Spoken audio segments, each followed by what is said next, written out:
આજના ડિજિટલ યુગમાં મોટાભાગના લોકો લાંબા સમય સુધી મોબાઈલ અને કોમ્પ્યુટર સામે બેસીને કામ કરે છે. સતત સ્ક્રીન સામે બેસીને કામ કરવાથી માત્ર આંખો જ નહીં પણ ડોક, હાથના કાંડા અને શરીરના અન્ય અંગો પર ભારે અસર પડે છે. જે સમસ્યાઓ અગાઉ 50 થી 60 વર્ષની ઉંમરે જોવા મળતી હતી તે હવે 20 થી 30 વર્ષની ઉંમરના યુવાનોમાં સામાન્ય બની ગયું છે. આ સ્થિતિને ટાળવા માટે ડોક્ટર હેમંત કુમારે સરળ ઉપાયો અને સલાહ આપી છે, જે દરેક વ્યક્તિને ધ્યાનમાં લેવી ખૂબ જ જરૂરી છે. ઓર્થોપેડિક સર્જન ડોક્ટર હેમંત કુમારે જણાવ્યું હતું કે હવે અત્યારના યુગમાં કમ્પ્યુટર દરેક ઓફિસમાં, દરેક ઘરમાં, દરેક દુકાનમાં પ્રેક્ટિકલી કોઈ કામ એવું નથી દેશમાં કે પરદેશમાં જે વગર કમ્પ્યુટર થતું હોય. એટલે બાળકને નાનપણથી કમ્પ્યુટર ઉપર કામ કરવાની ભલામણ શિક્ષા આપી જાય છે અને આ આગળ જઈ મોસ્ટલી યુવાનો કમ્પ્યુટરમાં ગ્રેજ્યુએશન કરે છે અથવા તો પોસ્ટ ગ્રેજ્યુએશન કરે છે. હવે કમ્પ્યુટરમાં કામ કરવા આપણે શરીરના ઘણા અંગ એવા છે જે પછી થોડો સ્ટ્રેસમાં આવે છે. કન્ટિન્યુઅસ ટાઈમ પીરિયડ વધારે હોય તો હવે આમાં સ્ટ્રેસમાં પહેલી વસ્તુ છે આંખ સ્ટ્રેસમાં બહુ જલ્દી આવી જાય છે.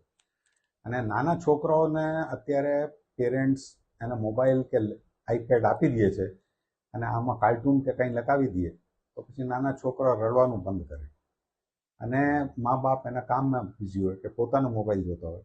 છોકરા આઈપેડ, નાના છોકરા 6 મહિનાના છોકરાઓ આઈપેડ કે મોબાઈલ ઉપર કાર્ટૂન જોતા હોય તો એટલે આઈઝ નાનપણથી એને એટલી સ્ટ્રેસમાં આવી જાય છે કે એને રેટિનલ ડિટેચમેન્ટ, પછી કોર્નિયલ ઓપેસિટીઝ અને બીજી ઘણી બધી બીમારી આંખની એને થાય છે. એટલે આમાં તાકેદારી રાખવાની આ જરૂર છે કે દર 45 મિનિટ, 40 મિનિટ, અડધી કલાક પછી ઇન્સાનને લેપટોપ કે મોબાઈલ એનામાંથી આંખ બંધ કરી અને થોડીક વાર આંખને રેસ્ટ આપે અથવા તો પછી બહાર હરવા ફરવા જાય, થોડો દૂર જોઈએ તો શું કે એને આંખને રેસ્ટ મળે. બીજું જે આપણે શરીરનું અંગ એના ઉપર સ્ટ્રેસમાં આવે છે આ ડોક છે. કેમ કે ડોકનું કારણ આ છે કે લેપટોપ કે મોબાઈલ ઓલા કીપેડ ઉપર જોતા હોય તો કાયમ ડોક છે ને આ ફ્લેક્શનમાં રહે છે અને આ ડોકમાં આપણે અહીંયા આગળ જોઈએ તો આ ડોકના મણકા છે C1 to C7 cervical spine. હવે આ મણકાને વચ્ચે આ ડોકનો ભાગ છે. મણકાને વચ્ચે ગાદી હોય છે દરેક મણકાને વચ્ચે. એટલે જ્યારે આ ડોક નીચે નમે ત્યારે આ ગાદી છે ને અહીંયા પ્રેશરમાં આવી જાય અને આ ખસકી શકે અહીંયાથી.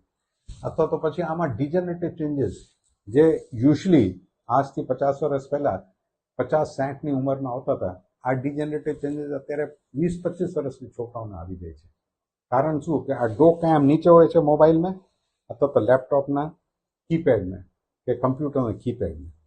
એટલે એને તાકેદારી રાખવાની આ જરૂર છે કે ડોક છે ને સીધી હોવી જોઈએ, આમ એને વાંકી નહીં વળવી જોઈએ. એટલે સીધી રાખવા માટે લેપટોપને કમ્પ્યુટરને ઉપર રાખવાનું, તમારો સ્ક્રીન લેવલ ઉપર હોવું જોઈએ. જ્યારે કીબોર્ડ એટલું ઉપર રાખો કે તમે આરામથી એને કામ કરી શકો. અને મોબાઈલ જોતા ટાઈમ મોબાઈલ પણ સીધું, ડોક સીધી હોવું જોઈએ. પછી ઓશિકા જે અત્યારે માણસો વાપરે છે આ બહુ જાડા ઓશિકો વાપરે છે. જાડા ઓશિકો વાપરથી સર્વાઇકલ ફ્લેક્શન થાય છે અને એના કારણે પછી આ મણકાને ખસકવાનો ચાન્સીસ અને ડિજનરેટિવ ચેન્જીસ જેને સર્વાઇકલ સ્પોન્ડિલોસિસ કહીએ છીએ એનાથી જે નર્વ્સનું પ્રેશર આવે, જનરલિટી થાય, હાથમાં દુખાવ થાય, ડોકમાં દુખાવ થાય, છાતીમાં જે નર્વ્સ આગળ પાછળ જાય છે એમાં દુખાવ થાય. આ બધી સર્વાઇકલ સ્પોન્ડિલોસિસને કારણે થાય છે. ત્રીજું જે છે કે જ્યારે આપણે કીબોર્ડમાં કામ કરતા હોઈએ ત્યારે ઘણાના રિસ્ટ છે ને આ સપોર્ટેડ નથી હોતા. એટલે એના કારણે રિસ્ટની બીમારી બહુ જલ્દી થઈ જાય છે. એને રિસ્ટમાં બહુ જલ્દી સ્ટ્રેન થાય છે, બહુ જલ્દી પેન થાય છે. એટલે કામ કરતા ટાઈમ કાયમ છે ને એને રેસ્ટ મળવું જોઈએ. એવી રીતે કીબોર્ડ ઉપર મેન્ટેન કરવાનું, કીબોર્ડ ઉપર કામ કરવાનું. તો રિસ્ટ, સર્વાઇકલ સ્પાઇન, આંખ આ બહુ જરૂરી છે કે કમ્પ્યુટર ઉપર કામ કરતા હોય કે લેપટોપ ઉપર કે મોબાઈલ ઉપર ત્યારે એટલી તાકેદારી રાખવાની કે સાવચેતી રાખવાની બહુ જ અગત્યની છે. તો પછી માણસો સ્વસ્થ રહી શકે.